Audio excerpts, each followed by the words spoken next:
Class 7, Chapter 6, Natural Vegetation and Wildlife। इसके अंतर्गत जो पहला पैराग्राफ है चैप्टर में, जहाँ पे सलीमा अपने बारे में बता रही है कि वो एक समर कैंप में जाती है अपने क्लासमेट्स के साथ। ये समर कैंप जो है वो हिमाचल प्रदेश में लगा है, मनाली वाले एरिया में। वो उस एरिया को विजिट करती है और जब वो पहुंचती है मनाली, वहां से लेकर के रोहतांग पास तक वो लोग जाते हैं। तो रास्ते में जितने भी एरिया उसके अंतर्गत आते हैं, वो हर एक जगह को ऑब्जर्व करती है कि सबसे पहला जो पोर्शन था फुटहिल ऑफ द हिमालयाज, मतलब हिमालय के सबसे नीचे का जो पोर्शन था, जहां से वो लोग बस से ट्रैवल करना शुरू करते हैं, तो यहाँ पे बहुत सारे उसे पेड़ पौधे देखने को मिलते हैं। जिसे उसने कौन कौन से पेड़ पौधे उसे दिखे, जिसमें साल और टीक मेन सारे ये सारे मेन पेड़ हैं।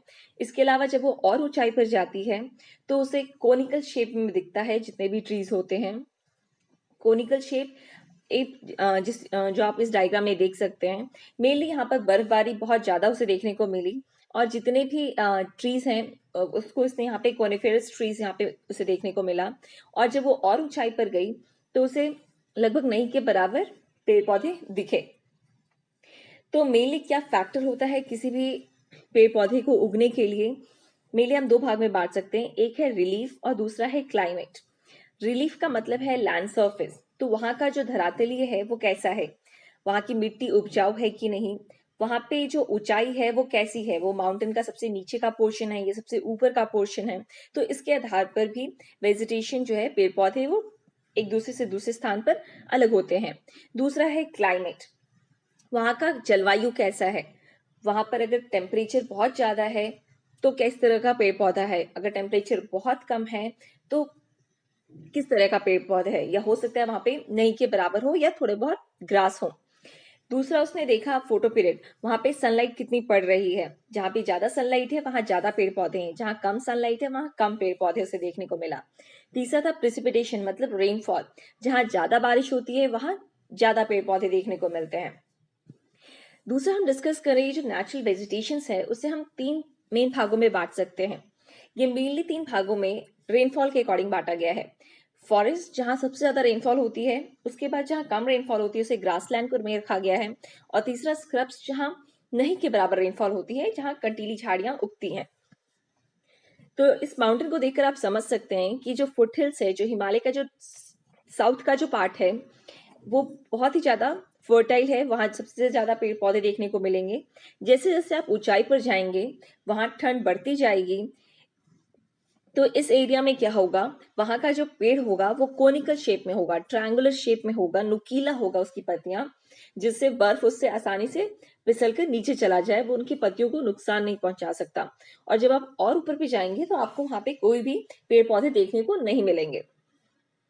टाइप्स ऑफ फॉरेस्ट, मेनली हम जंगलों को डिफरेंट डिफरेंट भागों में बांट सकते हैं, जिसको समझने के लिए पहले हमें इसे क्लाइमेटिक जोन को समझना पड़ेगा। ये जो रेड पोर्शन है, जहां लाल रंग दिख रहा है आपको, ये पूरा एरिया ट्रॉपिकल एरियाज के अंतर्गत आता है, जो कि ट्रॉपिक ऑफ कैंसर और ट्रॉपिक ऑफ कैप्रिकॉर्न के बीच का है। सो इक्वेटर के आसपास का जो भी एरिया है, वहां उस एरिया को हम ट्रॉपिकल जोन कहते हैं। ठीक उसके ऊपर का एरिया टेम्परेट जोन में आता है, नॉर्दर्न हेमिस्फेयर में भी और सदर्न हेमिस्फेयर में भी टेम्परेट जोन, जो कि आप येलो कलर से देख सकते हैं। और उसके ऊपर का एरिया जो कि पोलर जोन में आता है, जो कि ब्लू कलर से दिखाया गया है। ट्रॉपिकल एवरग्रीन फॉरेस्ट, इसका मतलब हम उस जंगल के बारे में बात कर रहे हैं जो कि रेड कलर के अंतर्गत आता है।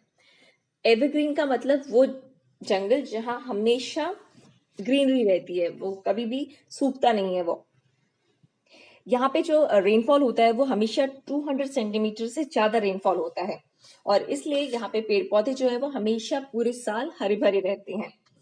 ये इतने ज्यादा घने होते हैं कि सूरज की जो रोशनी होती है वो नीचे फॉरेस्ट की फ्लोर तक पहुंच नहीं पाती है। तो एक के ऊपर एक इतने सारे पेड़ जुड़ करके लगे रहते हैं, जिसे हम कैनोपी लेयर कहते हैं, जो यहाँ पर देखने को मिलता है। मेनली ये जो फॉरेस्ट है वो इक्वेटर के आसपास के एरिया में है, जो कि ट्रॉपिक ऑफ कैंसर और ट्रॉपिक ऑफ कैप्रिकॉर्न के बीच में आता है। दूसरा, यहाँ सबसे ज्यादा रेनफॉल होती है और पूरे साल होती है। उसके अलावा मेनली जो यहाँ पे फॉरेस्ट है वो महोगनी है, इबोनी है, रोजवुड है। और जो ट्रॉपिकल एवरग्रीन फॉरेस्ट है, इसे ब्राजील जो कंट्री है साउथ अमेरिका में, उस फॉरेस्ट को लंग्स ऑफ द अर्थ कहा जाता है। मेनली यहाँ पर जो जानवर पाए जाते हैं उसमें आपका एनाकोंडा है, टाइगर है, लेमुर है, एलिफेंट है, जो मेनली इस तरह के एनिमल्स इस एरिया में मिलते हैं। दूसरा है हमारा tropical deciduous forest. Tropical deciduous forest को मॉनसून फॉरेस्ट भी कहा जाता है।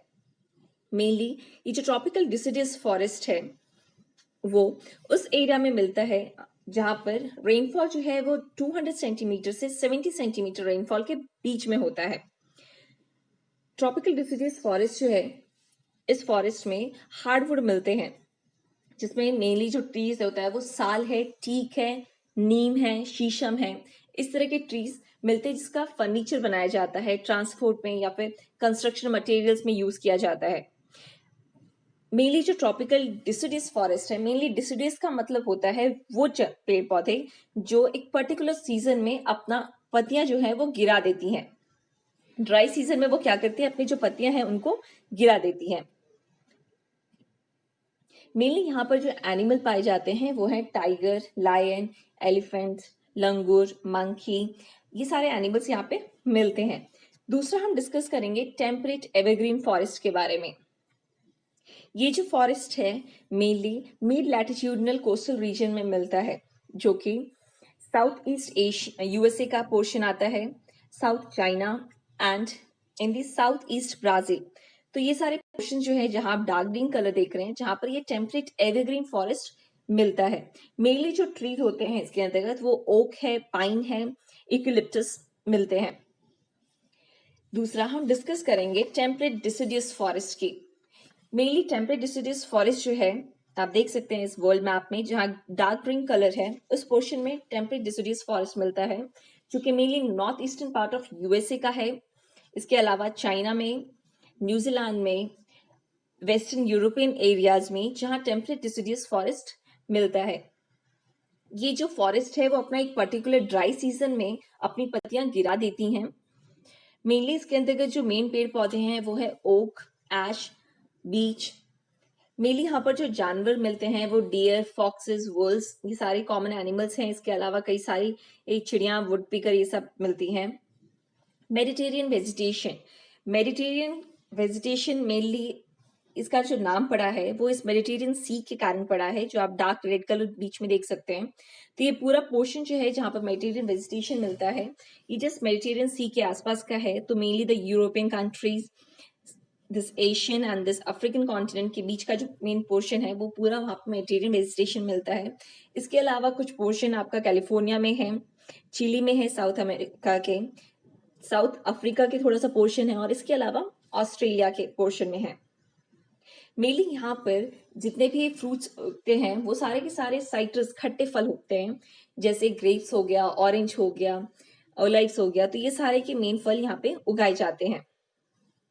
दूसरा हम डिस्कस कर रहे हैं कॉनिफेरस फॉरेस्ट।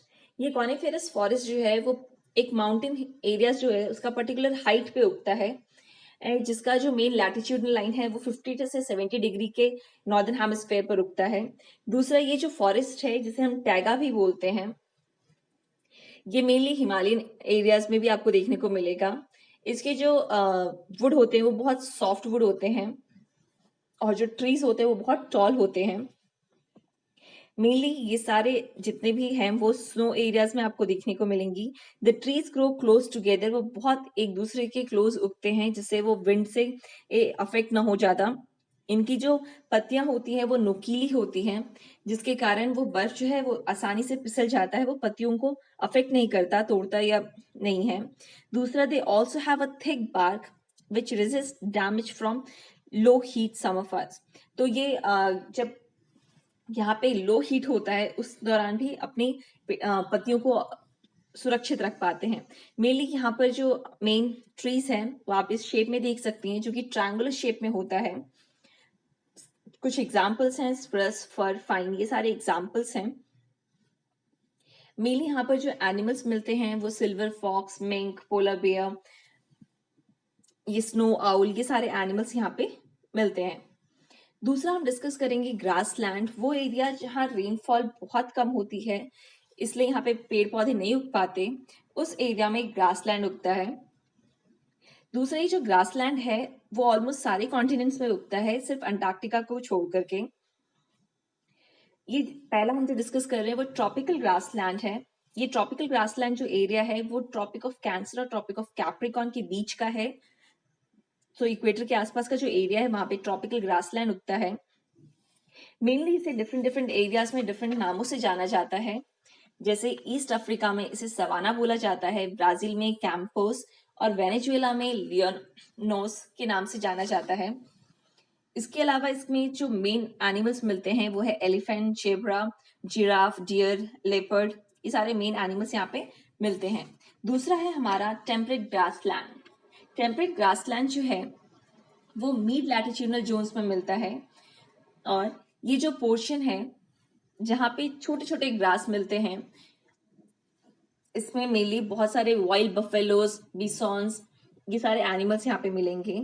मेनली इस जो टेम्परेट ग्रासलैंड है उसे अर्जेंटीना में पंपास कहा जाता है, नॉर्थ अमेरिका में प्रेरी, साउथ अफ्रीका में वेल्ट, सेंट्रल एशिया में स्टेपी और ऑस्ट्रेलिया में डाउन कहा जाता है। तीसरा हम जो डिस्कस कर रहे हैं वो थ्रॉनी बुशेस है, जिसे हम कटीली झाड़ियां कहते हैं, जहाँ मेनली ये ड्राई डेजर्ट एरिया के अंतर्गत आता है, जहाँ बहुत कम बारिश होती है, जिसके कारण ये सारी कंटीली झाड़ियां वहां पे उगती हैं। तीसरा टॉपिक है हमारा टुंड्रा। ये टुंड्रा रीजन जो है वो मेनली पोलर रीजन के अंतर्गत आता है, जहाँ बहुत ज्यादा ठंड पड़ती है। उस एरिया में ये टुंड्रा वेजिटेशन देखने को मिलेगा। दूसरा, ये मेनली जो एरियाज हैं वहां पे जितने भी जानवर रहते हैं वो अपने आप को इस ठंड में रहते हैं, जिसके कारण उनका जो चमड़ा होता है वो बहुत थिक होता है, उनके फर जो होते हैं वो बहुत थिक होते हैं, उनका जो स्किन होता है वो भी बहुत थिक होता है, जिसके कारण वो इस क्लाइमेट, कोल्ड क्लाइमेट को ऑब्जर्व कर सकते हैं और उसमें रह सकते हैं, जिंदा आसानी से अपनी लाइफ जी सकते हैं। जो मेन एनिमल्स यहाँ पे मिलते हैं वो आर्कटिक आउल है, पोलर बियर है, स्नो फॉक्सेस है। जब सलीमा अपने पापा से डिस्कस करती है, उसके पापा उसे कुछ फोटोग्राफ्स दिखाते हैं जहाँ बहुत सारे डिफोरेस्टेशन हो रहे होते हैं। डिफोरेस्टेशन क्यों हो रहा होता है सलीमा पूछती है, तो उसके पापा बताते हैं क्योंकि अब पॉपुलेशन बढ़ रहा है, जिसके कारण ज्यादा अनाज चाहिए, और ज्यादा अनाज चाहिए जिसके कारण मोर एग्रीकल्चर करना पड़ेगा, मोर खेती करनी पड़ेगी, और जब खेती ज्यादा करनी पड़ेगी इसलिए लैंड सरफेस जो है वो साफ किया जा रहा है, पेड़ों को काट करके सफाई की जा रही है, लोगों के रहने के लिए घर बनाया जा रहा है। तो फिर सलीमा सोचती है कि जब ये सारा काम और तेजी से होते रहेगा तो आगे जाकर के ये सारे जानवर कहाँ जाएंगे, हमें ऑक्सीजन कहाँ से मिलेगा। Thank you, I hope so you understood.